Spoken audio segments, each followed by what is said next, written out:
Selanjutnya itu Cap sudah berjalan 3 bulan, 4 bulan. Mungkin semua lamaran saya masukin Cap. Hampir semua perusahaan saya masukin lamaran saya Cap. Tidak ada yang terima. Syukur-syukur terima, manggil pun tidak ada. Saya mulai frustasi Cap.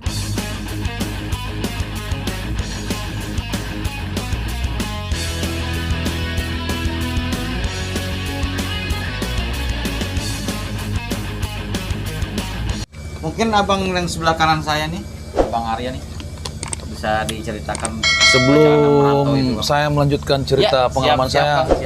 saya membakar rokok dulu. Oh silakan, yang penting relax, tenang, santai, namanya juga di kafeteria kan. Perjalanan merantau saya sebenarnya banyak sih suka dan dukanya. Jadi saya mau ceritakan dari awal setiap perjalanan saya. Pada awal saya pada saat saya mau merantau dari kampung pelosok nih, karena saya juga anak kampung. Ya, di mana Bang ya tepatnya? Tepatnya itu di Saadan di Kulambe. Kulambe, Sulawesi Dulu lah. dibilang desa, tapi sekarang dibilang Lembang. Lembang ya. Tepatnya di Rantepao Toraja Utara, Toraja Utara, Provinsi Sulawesi Selatan. Ya. Sebenarnya pada saat merantau ini, ya itulah rencana Tuhan itu luar biasa. Karena pada awalnya itu saya tidak ada niat merantau pada awalnya. Karena pada saat posisi saya perjalanan pertama itu, saya lagi di sawah. Iya.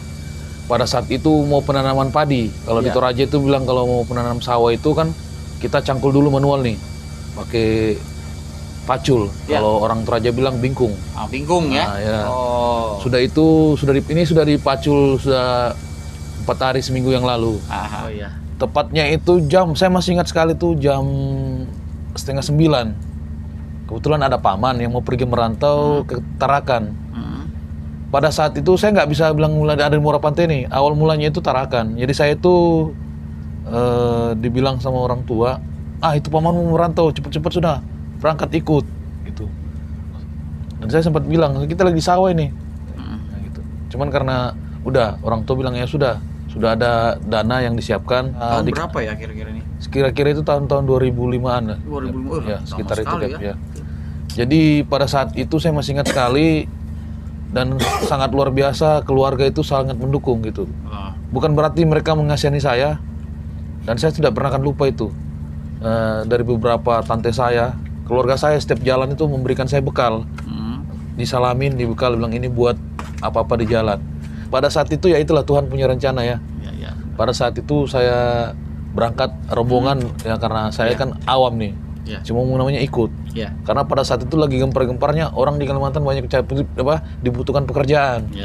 Ya sebagai anak muda yang masih labil kita ikut aja di mana pekerjaan gitu. Jadi saya pada saat itu berangkat sempat bermalam dulu. Jadi kalau kita mau berangkat dari kampung itu Cap, tidak langsung pulang dari rumah langsung jalan. Oh iya. Kita nginep dulu di kota Rantepao. Betul jauh. Jadi kita berangkatnya di Rantepao dulu, tunggu bis. Ya kita tunggu bis dulu malam. Jadi pada saat itu seperti cerita Musa saudara kita nih Musa nih. Jadi dari Rantepao itu menuju ke Parepare sekitar 4-5 jam. Sampai di Parepare itu kita nyampenya sore. Dan sore itu kapal nggak langsung jalan Cap. Jadi kapal itu nunggu dulu sampai besok pagi. Pada situ kami berangkat pagi, kita kalau nggak salah saya naik kapal itu Prince Soya namanya. Prince Soya mungkin masih beroperasi nih Cap. Samarinda, Parepare Samarinda. Sampai di Samarinda itu pagi. Kita bermalam lagi di situ dan pada saat itu kami naik bus dari Samarinda ke Samarinda itu ke Kabupaten Berau ini. Katanya naik bus. Nah kebetulan yang sangat ini tuh kita nggak tahu jalan yang dulu itu Cap, kan jalan yang pada saat tahun itu Cap, itu masih kita bermalam 2 hari 2 malam Cap, karena jalan banyak yang bolong-bolong. Bolong-bolong pada saat itu ya namanya juga lagi berkembang ya gitu. Jadi pada saat itu ya saya nunggu aja. Ya sebenarnya lapar Cap ya. Cuman makan itu ya. Kita namanya juga anak rantau gitu kan.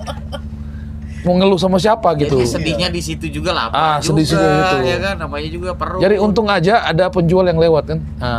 Penjual yang lewat. Jadi kita dibelikan makanan. Ya namanya kita ikut sama tante gitu. Pada saat itu saya langsung nyampe ke Berau. Nah di Berau ini rencana mau terus ke Tarakan, tapi ya itulah rencana Tuhan itu indah ya kan. Saya sampai di sini. Yang sangat sedihnya itu Jadi pada saat itu saya sampai di Berau, uang sisa di kantong saya itu sekitar 300.000 Cap. 300.000 di Berau loh ya? 300.000. Pada saat itu saya langsung tinggal sama keluarga nih, kakak sepupu. Saya mulai mencari setiap pekerjaan dan semua pekerjaan saya ambil Cap. Boleh dikata saya buru-buru harian lepas, ya kuli-kuli bangunan gitu Cap. Jadi selanjutnya itu Cap sudah berjalan 3 bulan, 4 bulan. Mungkin semua lamaran saya masukin Cap. Semua perusahaan saya masukin lamaran saya Cap. Tidak ada yang terima. Syukur-syukur terima, manggil pun tidak ada. Saya mulai frustasi Cap. Jadi pada saat kesan terakhir itu Cap, saya sempat putus asa. Putus asa saya Cap. Jadi bukannya saya kampung lah ya Dila. Nah, itu dia Cap. Jadi saya nelpon ke kampung, "Mak, tolong kirimkan uang." Karena di sini susah sekali saya bilang.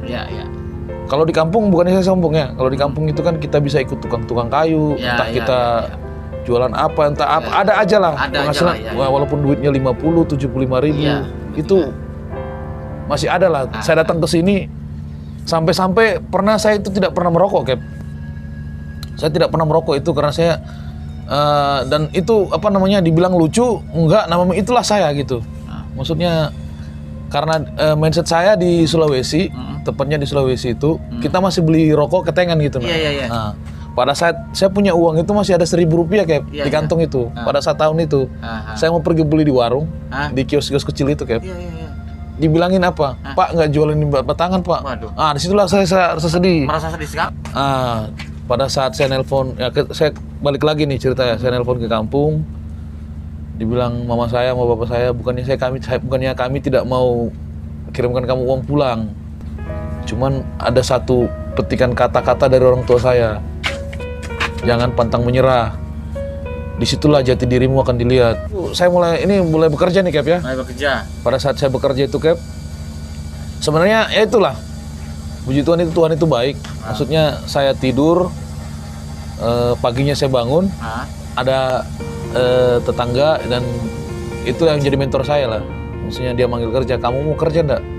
Langsung saya bilang puji Tuhan, saya bilang itu yang saya datang sebenarnya merantau. Garis besarnya sampai saya bisa berhasil, saya bisa bekerja di superintending geoservice, terima ya. Quality Control dan Marine Division ya, saya di bagian Marine Division ya, sebagai draft survey sekarang ini. Begitu ya, itu semua baik. Kalau untuk orang yang sangat berjasa dalam ya hal kecil dalam pekerjaan saya itu ada mentor saya lah. Saya bisa singkat namanya MS namanya. Itulah ya MS. Pada saat itu saya tidak akan pernah lupakan. Walaupun ya karena dari titik itulah saya belajar. Jujur saya pekerjaan ini Cap, saya itu mulai dari nol. Dari nol itu boleh dikata dari pengambilan sampel sampai pada saat ini saya bisa bekerja. Bang, makasih. Pesan saya kepada teman-teman sepun dari se-Nusantara Indonesia lah. Secara khususnya orang Toraja, apabila suatu saat merantau, jangan pernah putus asa. Bekerja keraslah. Perbuatlah yang terbaik karena akan indah pada waktunya. Yang penting kita selalu menanamkan tanamkan bahwa kita itu satu nusa dan satu bangsa, harus kekeluargaan, karena teman itu selalu bukan cuma dari suku, tapi semua itu dari warga Indonesia semuanya. Itu pesan saya. Terima kasih. Itu aja. Ceritanya sangat berkesan sekali, sangat menyentuh, benar-benar banyak yang kita bisa ambil.